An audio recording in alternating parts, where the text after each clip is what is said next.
변화산의 영광이라는 제목으로 함께 은혜를 나누겠습니다. 기도하겠습니다. 사랑과 은혜가 많으신 하나님, 오늘도 우리를 하나님의 잔치에 초청하여 주시어서 감사드립니다. 이 시간도 하나님께서 우리에게 뭐라 말씀하시는지, 또 우리가 어떻게 살아가야 될지를 말씀하시는 하나님 깨닫게 하시고, 또 말씀 앞에 결단할 수 있는 우리 모두가 되게 해 주옵소서. 또 하나님 앞에 나오며 우리의 무거운 짐들을 가지고 나왔습니다. 하나님 앞에 다 내려놓사오니 긍휼히 여겨주시사 치유하여 주시고 회복시켜 주시고 우리를 구원하여 주옵소서. 예수님의 이름으로 기도드립니다. 아멘. 오늘도 하나님의 부르심을 받고 하나님의 잔치에 참여하신 여러분들에게 하나님의 은혜가 함께 하시기를 바랍니다. 13세기에 이탈리아의 유명한 탐험가였던 마르코 폴로는 그 당시 미지의 세계였던 중국을 여행하게 됩니다. 그리고 17년 동안 중국에서 살았습니다. 그들이 조국으로 돌아와서 그 유명한 동방견문록이라고 하는 책을 썼는데, 그가 임종시에 친구들이 찾아와서 이런 이야기를 합니다. 자네는 그 책에서 도무지 우리가 믿을 수 없는 이야기들만 잔뜩 기록해 놓지 않았나? 이제라도 그 책의 모든 내용이 자네의 상상에 의해서 꾸며진 이야기라고 하는 사실을 밝혀주면 좋겠네. 그때 이 마르코 폴로는 이런 이야기를 합니다. 아니네. 내가 쓴 것은 모두 진실일세. 사실 나는 내가 보고 겪었던 것의 절반도 채 기록하지 못했네 라고 대답을 합니다. 여러분, 천국도 마찬가지입니다. 여러분들이 소망을 가지고 천국 본향을 향해 가고 있습니다. 그런데 우리가 천국에 대해서 다 알고 있습니까?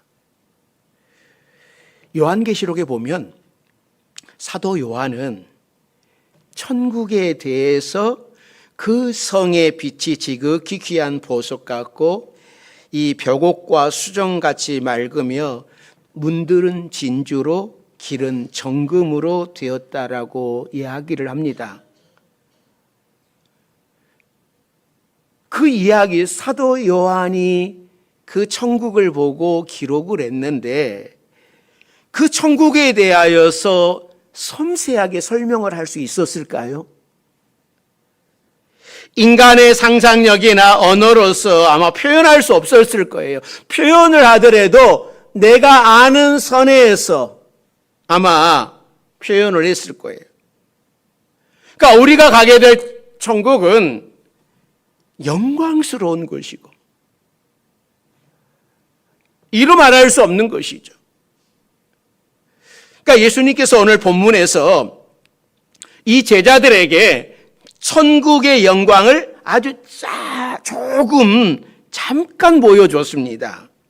그러니까 가이사랴 빌립보에서 제자들에게 너희는 나를 누구라 아느냐라고 하는 질문을 한 후에 베드로가 주는 그리스도시요 살아계신 하나님의 아들이십니다라고 하는 그 고백을 들으신 예수님께서는 제자들을 데리고 이 헬몬산으로 가셨습니다. 지난번에 말씀드린 대로 이 헬몬산의 높이는 2800m가 넘는 굉장히 높은 산이죠. 오늘 본문 1절에서도 예수님께서 높은 산에 올라가셨다고 했습니다. 이 높은 산에 예수님께서 베드로와 요한, 야고보 이 세 사람만 데리고 힘든 산행을 하신 겁니다. 이 3000m 가까운 고지의 산을 하루 만에 올라가실 수도 없을 것이고 또 하루 만에 내려올 수도 없는 것이고 아마 제자들은 그 산에 올라가면서 여러 가지 먹을 거라든지 담요라든지 이런 것들을 준비하지 않았을까요? 또 성경을 보면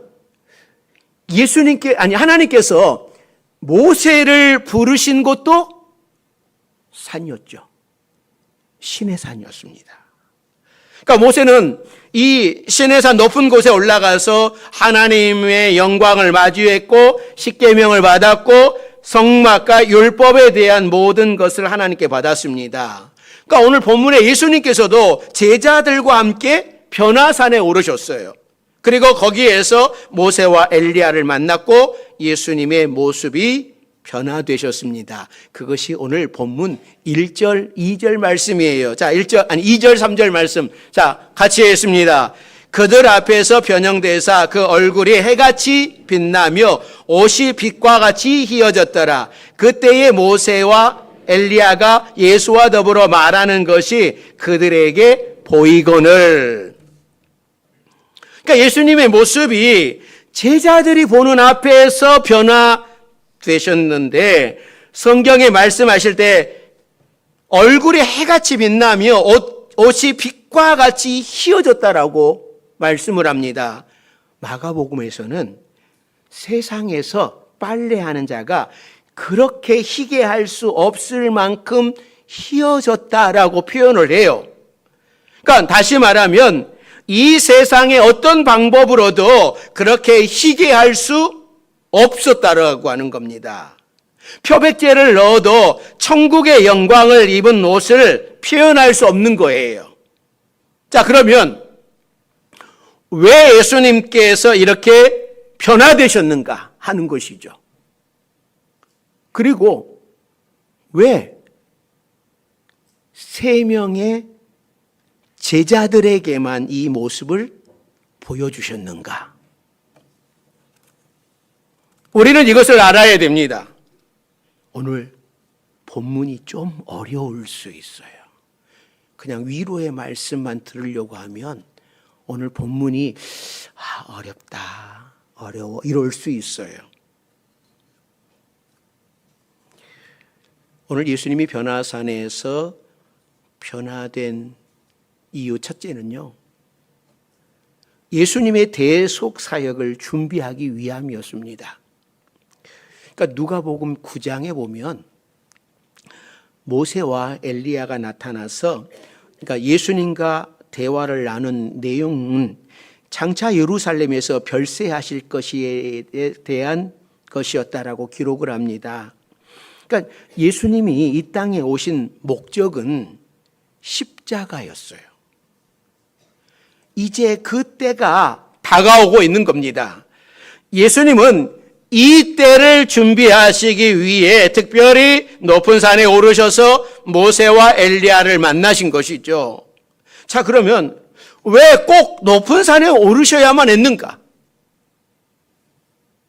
그것은 이 땅의 삶을 추구하는 곳에는 하늘의 영광을 체험할 수 없는 거예요. 또 이것을 다른 말로 표현하면 우리가 살아가는 삶의 목적이 오직 이 땅에서 잘 먹고 이 땅에서 잘 살고 이 땅에서 풍족하게 누리면서 살아가는 사람들에게는 하늘의 영광이 보여지지가 않아요. 어려운 거죠. 그러니까 예수님을 따르는 많은 사람들, 자신의 요구를 위해 따라다니는 병자들, 예수님의 사역을 방해하는 사람들 틈에서는 하나님과의 깊은 대화가 불가능했기에 예수님께서는 항상 따로 한적한 곳을 찾아다니시면서 기도하셨어요. 그리고 이번에는 더욱 특별한 시기인지라 높은 산에서 모세와 엘리야를 만나신 겁니다. 모세와 엘리야는 지금 이 세상 사람이 아니잖아요. 천국에 있는 사람들입니다. 그런데 예수님을 만나러 이곳까지 내려온 거예요.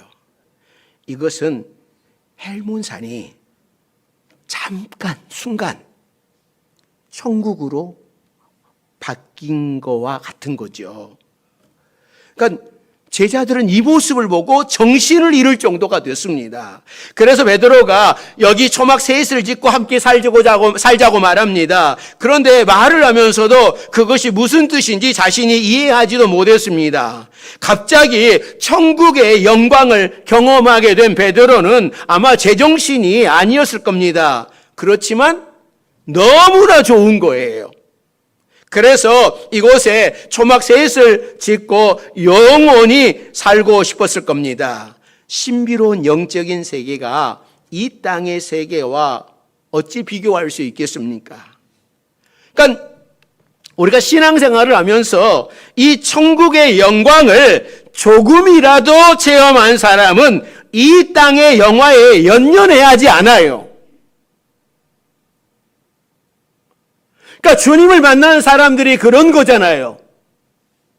초대교회에 많은 사람들이 핍박을 당하며 그런 고난을 당하였는데 천국을 맛본 그 사람들은 죽음마저도 두려워하지 않고 죽음 앞에 찬양을 해요. 사도 바울도 주님을 만나고 그의 삶이 180도 바뀌어가지고 오직 하나님 나라를 위해 하늘의 영광을 위하여서 살아가지 않습니까? 여러분들은 천국의 소망을 가지고 살아가는 사람들입니다. 여러분들은 이 하늘의 영광을 맛보면서 살아가십니까? 그 꿈을 가지고 살아가십니까? 이 사람은 내가 좀 포기할 수도 있어요. 손해볼 수도 있어요. 그런데 이 하늘의 영광의 은혜를 맛보지 못하면 그냥 교회만 왔다 갔다 할 뿐이에요. 바라기는 우리 파주 명성교회 여러분들은 하늘의 영광을 바라보고 천국의 영광을 바라보고 믿음을 지키며 살아갈 수 있는 우리 모두가 되기를 주의 이름으로 축원합니다. 그러니까 베드로는 변화산에서의 이런 사건이 천국의 영광을 아주 잠깐 보여준 맛배기라고 하는 것을 모르는 거예요. 옛날 우리가 가난했던 시절에 동네에 누가 왔냐면요, 엿장수가 왔어요. 그 엿장수는 처음에 뭐를 가져왔습니까? 엿을 가졌죠. 그 다음에 이 엿장수가 좀 변해가지고 뭐를 가져온지 아십니까? 엿 안 가져오고? 네? 아이스케이크 아니죠. 뻥튀기 가져, 뻥과자 가져왔죠. 뻥과자. 동그라미 생. 그러니까 엿 다음에 변형된 게 그 뻥튀기 가졌죠. 그러니까 그 동네 엿장수가 오면 애들이 다 몰려들었어요. 그러면서 이 엿장수가 엿을 맛배기를 줬습니다. 맛배기 탁탁탁 가위로 탁탁탁탁 쳐가지고 이 맛배기 조금씩 나눠줬어요. 그거 먹어가지고 여러분 얼마나 황홀했습니까? 그 시골에 그런 것이 없었던 뽀빠이도 없었었는데 그 맛배기 탁 주더니 집에서 못 쓰는 고음을 가져라. 아마 모르긴 몰라도 항아리 갖다 오강 갖다 준 사람도 있을 거예요. 그런 경험이 없으시군요. 그래가지고 막 이거 고장 안 난 것, 안 망가진 것도 갖다 주고 그날 저녁에 이거 어디 갔냐 찾다가 그 엿바꿔 먹었다 그래가지고 여러분 얼마나 혼난 경험이 있잖아요. 그때 맛배기에 그냥 꼴깍 넘어가가지고 여러분 맛배기가요 그만큼 좋은 거죠. 아직 전체를 체험한 것은 아니지만 맛배기만으로도 천국의 영광이 너무나 좋은 거예요. 제가 그래서 주의 종된 거잖아요. 그 맛배기 제가 몰랐더라면 절대 주의 종 안 됐을 거예요. 저 목사 안 됐을 거예요. 다른 엄청난 일을 했을 거예요. 그런데 그 맛배기 봐가지고 지금도 목회를 하고 있는 것이죠. 그러니까 베드로는 이걸 몰랐어요. 온전하게 천국에서 하나님의 영광을 보기 위해서는 먼저 예수님께서 예루살렘에 올라가셔서 많은 고난을 당하시고 십자가도 지셔야만 했습니다. 그런 가정을 감당할 수 있는 믿음을 갖도록 하기 위해서 지금 맛배기를 보여준 것인데 거기 눌러 앉아 살겠다라고 하면 안 되는 것이죠. 하나님께서는 우리에게도 가끔 하나님의 영광을 보고 천국의 맛배기를 보여주실 때가 있습니다. 우리가 기도할 때에 또 말씀을 들을 때에 찬양할 때에 하나님께서 우리 가슴에 형용할 수 없는 하늘의 영광으로 채워주실 때가 있습니다. 이런 경험을 하는 것은 이 영적 체험을 통해 힘을 얻고 이 세상에서 능력 있는 삶을 살도록 하기 위함이죠. 아직 세상에서 감당해내야 할 힘든 일들이 많기 때문입니다. 사랑하는 성도 여러분, 천국의 영광을 사모하는 여러분들이 되시기를 바랍니다. 이 땅에서 힘들고 어려운 십자가가 내 앞에 있을수록 하나님의 은혜를 더 사모하시기를 바랍니다. 그래야 내가 힘을 얻어서 십자가를 감당할 수 있는 겁니다. 그리고 사모하는 자에게 하나님께서는 더 큰 은혜를 주시는 거예요. 이 하늘의 영광을 바라보며 이길 수 있는 여러분들이 되시기를 바랍니다. 두 번째, 이 변화산의 사건은 제자들에게 하나님의 아들임을 확증하기 위함이었어요. 제자들이 그렇게 천국의 맛배기를 보면서 어리둥절해 있을 때에 빛난 구름이 그들을 덮으면서 그 속에서 음성이 들려왔습니다. 하나님께서 친히 나타나셨죠. 자, 5절 말씀입니다. 5절 같이 봅니다. 말할 때에 호련히 빛난 구름이 그들을 덮으며 구름 속에서 소리가 나서 이르시되 이는 내 사랑하는 아들이요 내 기뻐하는 자니 너희는 그의 말을 들으라 하시는지라. 이 말씀은 예수님이 요단강에서 세례 받으시고 공생애를 시작하실 때에도 하늘에서 들려왔던 말씀이었습니다. 그러니까 이 말씀이 다시 들린 것은 세 제자 앞에서 예수님이 하나님의 아들이심을 다시 한번 확증해 주신 거예요. 그러니까 베드로가 예수님을 하나님의 아들이시요 메시아라고 고백을 했지만 아직도 십자가와 고난에 대하여서는 깨닫지 못하고 있을 때에 예수님이 하시는 일이 옳음으로 예수님의 말을 들으라고 하시는 음성은 제자들에게 다시 한번 확신을 주시는 말씀이에요. 특별히 그 자리에 구약 성경의 큰 인물인 모세와 엘리야가 나타났다라고 하는 것은 모세는 율법을 대표하는 사람이고 엘리야는 선지자들을 대표하는 사람입니다. 그러니까 율법과 선지자는 구약 성경의 전체를 의미하는 말씀이고 또 율법과 선지자의 대표인 모세와 엘리야가 나타났다라고 하는 것은 구약 성경 모든 계시가 예수님에게서 성취됨을 의미하는 거예요. 즉 하나님의 백성을 위한 언약이 예수 그리스도 안에서 이루어지심을 상징적으로 보여주는 겁니다. 결국 십자가를 지실 것이라는 예수님의 말씀을 이해하지 못하고 혼란스러워하는 제자들에게도 예수님의 십자가를 상징적으로 성경적으로 깨달을 수 있는 기회를 주시는 것이고 예수님뿐만이 아니라 제자들도 나중에 이 복음 때문에 엄청난 고난을 받아야 할 텐데 이 고난을 이길 수 있도록 힘과 용기를 주기 위해서 하늘의 영광을 특별히 보여주신 겁니다.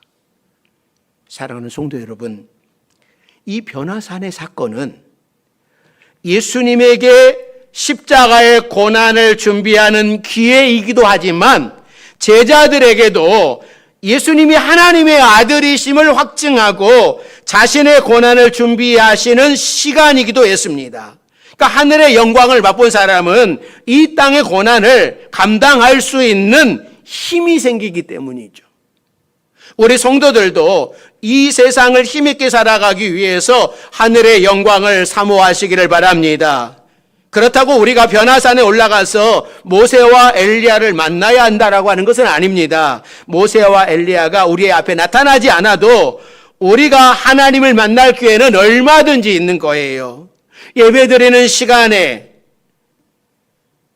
우리가 체험할 수 있는 것이고, 기도를 통하여서, 말씀을 통하여서 우리가 하나님의 영광을 체험할 수 있는 겁니다. 그래서 우리가 이 하나님의 영광을 체험할 수 있는 것, 천국을 체험할 수 있는 것, 우리에게 너무나 중요한 것이죠. 그래야지 무엇이 가치가 있는지, 무엇이 소중한지, 이 천국의 영광에 대해서 바라볼 수 있는 거예요. 천국은 영원한 거예요. 우리가 이 땅의 삶은 기껏해야 100년, 많아야 120년. 그런데 천국의 삶은 영원한 거예요. 여러분들은 어떤 것을 선택을 하시겠습니까? 천국을 선택하시고 이 천국의 영광을 바라보고 끝까지 믿음을 지킬 수 있는 우리 모두가 되기를 주의 이름으로 축원합니다. 세 번째는요, 때가 이르기 전에는 이 천국의 영광에 대하여 침묵하라고 말씀을 합니다. 자, 9절이죠. 9절 같이 봅니다. 그들이 산에서 내려올 때에 예수께서 명하여 이르시되 인자가 죽은 자 가운데서 살아나기 전에는 본 것을 아무에게도 이르지 말라 하시니. 예수님께서는 지금 제자들이 본 광경을 아무에게도 말하지 말라라고 말씀을 합니다. 왜 그러실까? 여러분, 천국의 영광은 많은 사람들에게 알려서 예수님이 하나님의 아들이심을 증거해야 되지 않겠습니까? 천국이 있다고 알려줘야 되지 않겠습니까? 그런데 왜 침묵하라고 하십니까? 그것은 아직 사람들이 이해하지 못하기 때문에 그런 거예요. 그리고 때가 되지 않았기 때문에 그런 거예요. 우리도 그러는 거예요. 그러니까 천국에 대하여서 전혀 생각지도 않고 그냥 남편이 아내가 교회 가자고 하니까 그냥 교회 와서 앉아 있는 사람은 오늘 말씀이 되게 어려운 것이죠. 천국을 생각하지 않는 사람에게는 오늘 본문이 굉장히 어렵고 이해 통 안 되는 것이죠. 사람들에게도 그러는 겁니다. 아직 아무리 이야기해도 이해가 되지 않는 거예요. 그리고 때가 되지 않았어요. 예수님이 십자가를 지시고 부활하실 때까지는 침묵하라고 기한을 정해 주셨습니다. 미국 뉴멕시코 주에 약 400만 년 전에 형성된 이 칼즈베리라고 하는 동굴이 있는데요. 아주 아름다운 동굴이라고 합니다. 그러니까 처음 이 동굴을 발견한 사람이 이 동굴 안에 들어갔는데 너무나 그 동굴 안에 황홀할 정도로 아름다웠답니다. 그래서 자기 아내를 데리고 여보, 내가 동굴을 발견한데 이 동굴이 너무나 아름답다. 한번 가보자. 그래서 아내를 데리고 이 동굴을 갔습니다. 이 아내도 이 모습을 보면서 정말 눈이 부시도록 아름다운 광경을 보면서 막 감탄을 자아내지 않을 수 없었어요.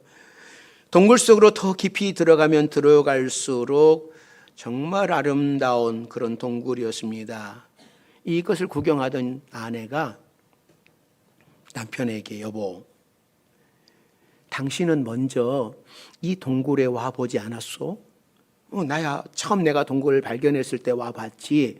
그런데 당신은 집에 와서 이 동굴에 대해서 아름답다고 아름다운 동굴을 발견했노라고 왜 나에게 한마디도 이야기하지 않았느냐고 물었어요.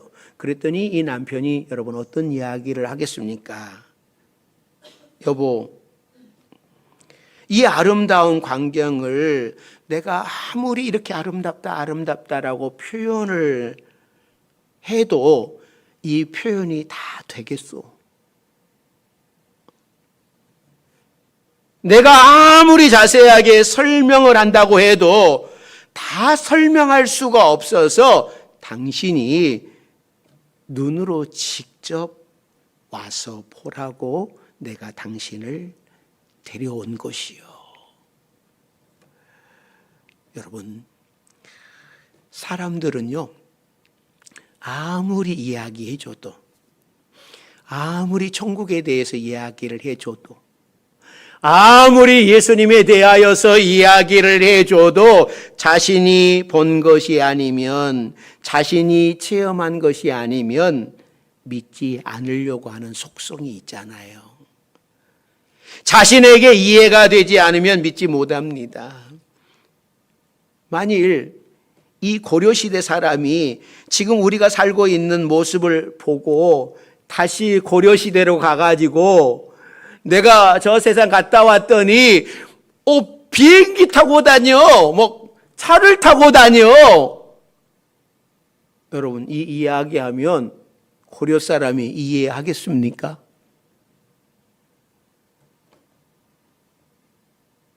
뻥을 쳐도 그런 거짓말을 치냐고 여러분 그러지 않을까요? 그뿐 아니잖아요. 우리는 스마트폰이 상상을 초월할 정도로 발달한 시대에 살고 있습니다. 핸드폰으로 전화하는 것뿐만 아니라 인터넷을 하고 사진을 손으로 넘겨가면서 마치 책장을 넘기듯이 사진을 보고요. 지구 반대편에서 축구하는 중계를 실시간으로 아무 데서나 볼 수 있는 그런 시대를 살아가고 있습니다. 이것은요, 500년 전 사람이 도저히 이해 안 되죠. 500년 사람이 이해하기도 힘든데 엄청난 천국의 영광은 이 땅에 사는 사람 그 누구에게 말해도 여러분 믿을 수 있겠어요? 아니, 여러분들은 천국을 믿으십니까? 못 믿잖아요. 여러분 천국 믿어요?